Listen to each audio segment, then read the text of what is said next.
नमस्कार विद्यार्थी मित्रांनो, आपण मागील तासामध्ये मध्य बहुलक कसं काढायचं त्याच्यावर आपण त्या सामग्रीचं वर्गीकृत वारंवारता वितरण सारणीचा निष्कर्ष कसा काढायचा हे आपण बघितलेलं आहे।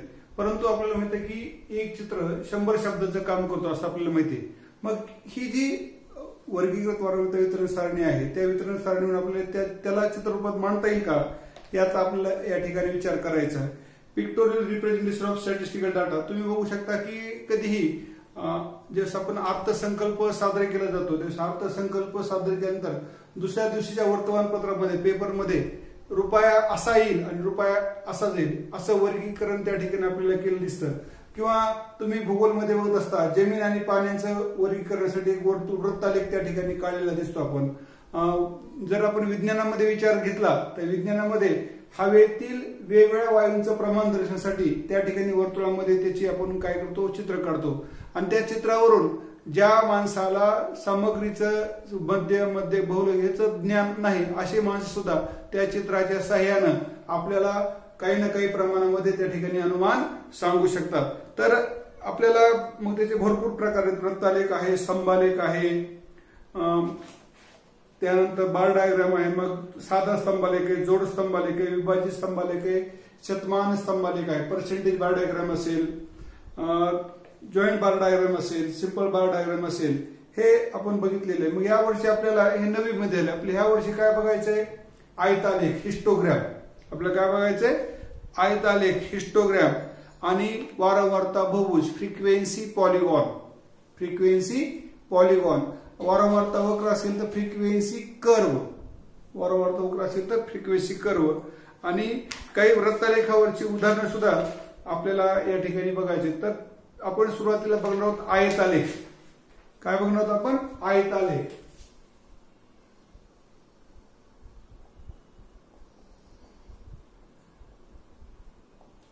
ज्याला इंग्लिशमध्ये हिस्टोग्राम म्हणतात। यामध्ये महत्वाची गोष्ट वर्ग सलग असावेत। जसं आपण मध्यक आणि बहुलक मध्ये बघितलं तशा पद्धतीने वर्ग सलग असणं अत्यंत गरजेचं आहे। वर्ग सलग नसले तर जे स्तंभ आहेत ते स्तंभ एकमेकाला चिटकून येणार नाहीत, त्यामुळं या ठिकाणी वर्ग सलग असणं अत्यंत आवश्यक आहे। तर आयतालेख काढण्याची कृती आपल्याला थोडक्यामध्ये बघायची, मी उदाहरणामध्ये तुम्हाला स्पष्टीकरण करून सांगणार आहे। महत्वाची गोष्ट वर्ग सलग नसल्यास ते सलग करून घ्यायचे। वर्ग सलग कसे करून घ्यायचे आपण बघितलेले, तरी अजून तुम्हाला मी ते सांगेल। हे वर्ग आपल्याला एक्स अक्षावर दाखवायचे आणि वाय अक्षावर वारंवारता, एक्स अक्षावर वर्ग आणि वाय अक्षावर वारंवारता। मग जशा पद्धतीने प्रमाण त्या गणिताप्रमाणे आपण त्या ठिकाणी काय करायचे ऍडजस्ट करायचे।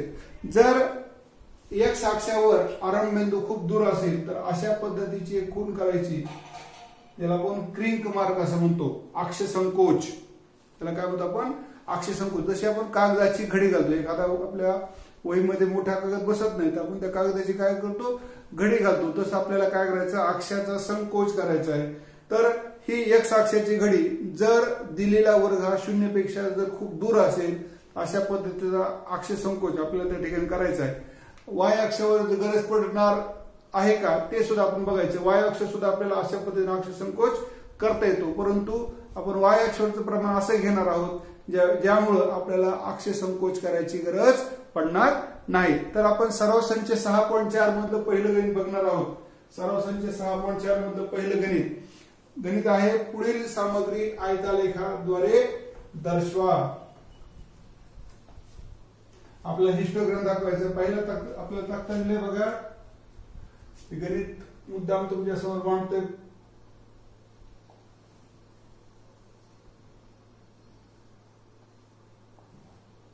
विद्यार्थ्यांची उंची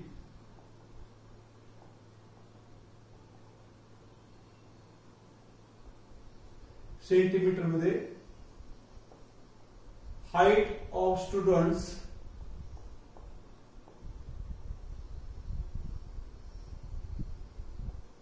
विद्यार्थी संख्या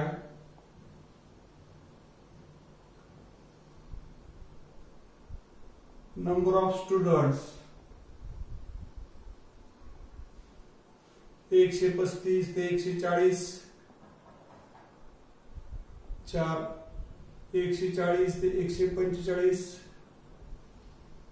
12 145, 150, 16 आणि 150 ते 155, 8.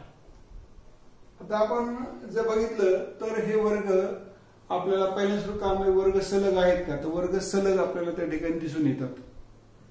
यामध्ये आपण पहिला वर्ग घेतला 135 ते 140, त्याची खालची मर्यादा 135 ते वरची वर्ग मर्यादा 140 आहे.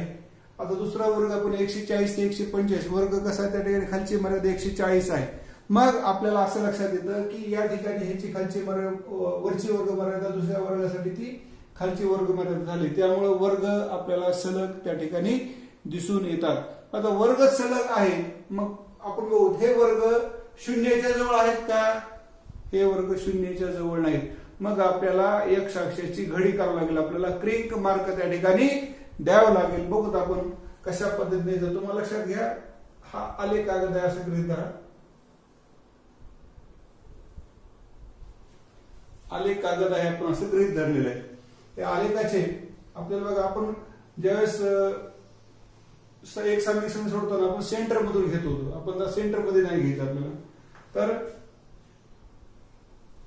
गडद दुसऱ्या किंवा तिसऱ्या रेषेवरून ठीक आपण आलेखाची जी गडद रेषा आहे, डार्क लाईन आहे, त्याच्यावरून आपण रेषा ओढायची. आपण एक्स अक्ष असं म्हणायचं, एक्स ऍक्सिस. मी मागे तुम्हाला सांगितलं होतं, कुणी एक्स डॅश एक्स असं लिहिलं तरी चालतंय, एक्स डॅश एक्स. आणि या ठिकाणी गडद दुसऱ्या किंवा तिसऱ्या रेषेवरून तुमच्याकडे आलेख कागद कसा आहे अशा पद्धतीने आपण काय करायचंय, मांडणी करायची. वाय अक्ष, वाय ऍक्सिस, या ठिकाणी आपल्याला प्रमाण घ्यायचंय स्केल. मग आपण बघितलं अगोदर पहिल्यांदा आपण इथे शून्य घेतो, आपण गडद रेषा 1 2 3 4 5 6 7 हे गडद रेषा आहेत आपल्या. कारण आपला जो आलेख आहे तो सगळा कसा सेंटीमीटर, स्क्वेअर सेंटीमीटर, जे छोटे छोटे आहे ते स्क्वेअर सेंटीमीटर. वाय अक्षावर जास्तीत जास्त आपण काय काढू शकतो, 15-16 पर्यंत जाऊ शकतो, आणि एक्स अक्षावर 7-8 पर्यंत. त्याच्यामुळं आपण तशाच पद्धतीने प्रमाण आपलं घ्यायचं. आता बघा, हा जो आहे 135 ते 140 हा शून्यापेक्षा खूप लांब आहे. खरं आपण जर पाठीमागे गेला असता तर ह्याचे काय असतं 130 ते 135, त्याच्या पाठीमागे गेला असता तर 125 ते 130, त्याच्या पाठीमागे गेला असता तर 120 ते 125. मग आपल्याला खूप वेळ लागला असता. मग आपण काय केलं असतं, त्याच्यामुळे अक्षाची घडी घातल्यासारखं अशा पद्धतीचा क्रिंक मार्क आपण द्यायचा. मग या ठिकाणी आपण गृहीत धरा 135 ते 140, मुद्दाम 135, त्यानंतर 140, 145, 150, 155. आपण एक्स अक्षर क्रमांक काय घेतलं, 1 सेंटीमीटर बरोबर 5 सेंटीमीटर. 5 सेंटीमीटर ही काय उंची आहे. आणि वाय अक्षावर बघा, वाय अक्षावर आपण काय घेतलेलं आहे, 4 12 16 8. 2च्या पाड्यामध्ये आपल्याला येते 4 12 16 8, म्हणजे 1 सेंटीमीटर बरोबर आपण 2 विद्यार्थी घेतले, 2 स्टुडंट्स. मी तर 0 आहे सुरुवातीला, 2 4 6 8 10 12 14 आणि 16. ही काय झाली विद्यार्थी संख्या, नंबर ऑफ स्टुडंट्स.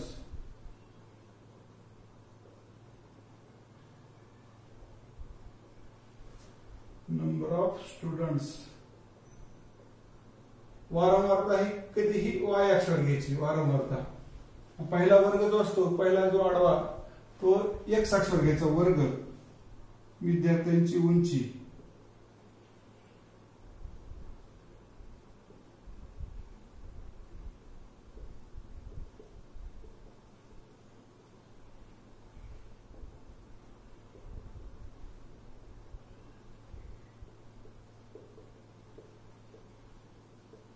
आलेख कागदावरचं सर्व काम आपल्याला पेन्सिलने करायचं, त्या ठिकाणी पेनचा वापर करायचा नाही, ही गोष्ट आपण त्या ठिकाणी लक्षात आली पाहिजे. बघा पहिला स्वरूप 135 ते 140, त्याची किती वारंवारता 4.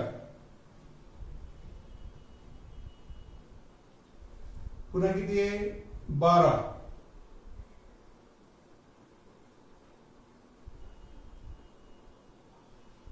पुन्हा किती आहे 16. पुन्हा किती आहे 8. तर अशा पद्धतीनं आपण या ठिकाणी तुम्हाला एक आयतालेख दाखवला. तर गणिताप्रमाणे आपलं प्रमाण बदललं जाणार आहे. एक्स अक्षावरचं वाय अक्षावरचं तुम्हाला आलेख कागदात तर इथं एक्स अक्षावर तुम्ही 2 सेंटीमीटर सुद्धा म्हणजे हे स्तंभ थोडे काय झाले असते, मोठे झाले असते. वर्ग जर सलग नसता तर काय झालं असतं, हे स्तंभ असे आले असते बघा का, असं चिटकून आले नसते. त्यामुळे वर्ग सलग असणं अत्यंत गरजेचं आहे, हे तुम्हाला या ठिकाणी दाखवले. एक तुम्हाला फक्त ढोबळमानाने आलेख कागदावर आकृती कशी काढायची हे या ठिकाणी तुम्हाला सांगितलेलं आहे. वर्ग आणि क्रिंक मार्क कधी काढायचा हे सुद्धा तुम्हाला स्पष्टीकरण करून सांगितलंय की क्रिंक मार्क करत असताना मागचे 1-2 बघायचे. आपल्याला समजा ते वर्ग जर 0च्या जवळ असतील तर क्रिंक मार्क काढायची गरज नाही. समजा असं कधी झालं 135 140, त्याच्या अगोदर कुठला आला असता 130 ते 135 आला असता,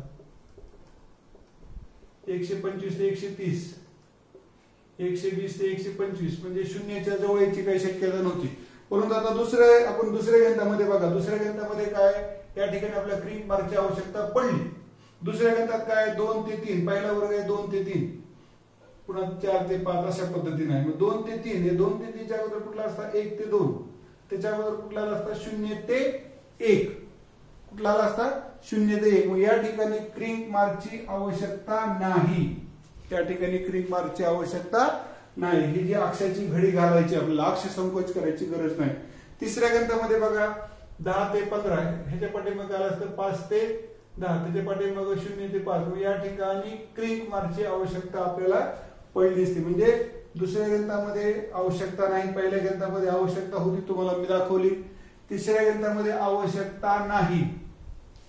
आणि आता चौथ्या गणितामध्ये बघा, चौथं गणित काय आहे 60 ते 80, पहिला वर्ग कुठला आहे 60 ते 80. मग मागचा काय असता 40 ते 60, त्याच्या मागचा 20 ते 40, त्याच्या पाठीमागचा 0 ते 20. या ठिकाणी सुद्धा क्रिंक मार्क घेऊ शकता किंवा नाही घेऊ शकत, म्हणजे तुमच्या मनाप्रमाणे. कारण जर आलेख कागद पुरवत असेल तुमचा तर क्रिंक मार्क न घेता सुद्धा तुम्ही त्या ठिकाणी हिस्टोग्राम आयतालेख काढू शकता. आणि जर तुम्हाला वाटलं की मला आलेख कमी पडायला तर क्रिंक मार्क देऊन तुम्ही त्या ठिकाणी आयतालेख आपला काय करू शकता, काढू शकता. तर तुम्हाला एक गणित समजून दिलेलं आहे. अशाच पद्धतीचे 3 गणित, या प्रकरणातले 3 गणित सोडले उदाहरण काय असतील ते तुम्ही काय करायचे मला करून दाखवायचे. आपण तुमचे जे गणित आहे ते गणित तपासून ज्या काय चुका होत असतील त्या चुका तुम्हाला दुरुस्त करून सांगू आणि आपण मग पुढच्या प्रकरणाकडे किंवा पुढच्या अभ्यासाकडे आपल्याला त्या ठिकाणी वाटचाल करायची. फक्त लक्षात ठेवायचे की आयतालेखावर किंवा आलेख कागदावर आयतालेख काढत असताना फक्त पेन्सिलचा वापर करायचा. काळ्या कांडीचा, लाल कांडीचा, निळ्या कांडीचा किंवा कुठल्याच कांडीचा त्या ठिकाणी वापर करायचा नाही. ओके.